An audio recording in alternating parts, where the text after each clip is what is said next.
নমস্কার। জয়তারা ধনুরাশির 2025 জুলাই মাসটা কেমন যাবে বলে দিচ্ছি। যারা ব্যবসা করছেন তাদের জন্য ভালো সময়, বিশেষ করে 15 তারিখের পর থেকে মাসের শেষ পর্যন্ত সময়টা কিন্তু খুব ভালো। যারা চাকরি করছেন সেখানে কিন্তু একটা পরিবর্তন দেখছি, মানে কাজের সূত্রে বলুন বা চাকরি চেঞ্জের একটা ভীষণ বড় সুযোগ দেখছি আমি এই ধনুরাশির ক্ষেত্রে। ধনুরাশির যারা জাতক জাতিকা আছে এবং যাদের অনেক বড় ব্যবসা এবং আপনার আন্ডারে অনেক কর্মচারী কাজ করে, তাদের সাথে কিন্তু একটা ঝামেলা দেখছি। ইউনিয়ন বেসিস বলুন, যাদের অফিসে ইউনিয়ন আছে, কারখানা চালান, কারখানায় ইউনিয়ন আছে, তো ওই ইউনিয়নের সাথে কিন্তু একটা ঝামেলা দেখছি। কর্মচারীদের সাথে ঝামেলা দেখছি। আপনার আন্ডারে যারা কাজ করে, আপনার নিচে যারা কাজ করে, তাদের সাথে ঝামেলা দেখছি। তো সেই জায়গাটা একটু বুঝে শুনে ডিল করবেন। যারা প্রেম করছেন তাদের জন্য ঠিকঠাক সময়, অল্প বিস্তর ছোটোখাটো কটা কাটাকাটি, ওটা কোনো ব্যাপার না।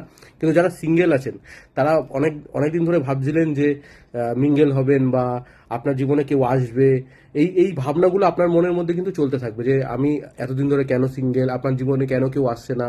তো এগুলো নিয়ে ভাবনা চিন্তা করার কিছু নেই। সঠিক সময় সঠিক মানুষ এসে যাবে। যারা শরীর খারাপ নিয়ে অনেকদিন ধরে ভুগছিলেন তারা মুক্তি পাবেন, কিন্তু ছোটোখাটো রোগ ব্যাধি লেগে থাকতে পারে। যেরকম ছোটোখাটো অ্যাক্সিডেন্ট, যেরকম হাঁটুতে গুঁতো লাগা, নখ উঠে যাওয়া, কনুইয়ে গুঁতো লাগা, জিম করতে গিয়ে একটু চোটাঘাত, সর্দি কাশি ভীষণ পোহাতে পারে এই মাসটাতে। আপনি এই মাসে কোথাও ঘুরতে যেতে পারেন বা ঘুরতে যাওয়ার প্ল্যান করতে পারেন বা ঘুরতে যাওয়ার প্ল্যান করে ফেলেছেন, সেই জন্য এই মাসে কিছু টাকা খরচা হতে পারে। বাড়িতে কিন্তু অতিথি আসতে পারে, অনেক পুরনো অতিথি, অনেকদিন ধরে আসা যাওয়া করেননি কিন্তু হঠাৎ করে চলে এলেন।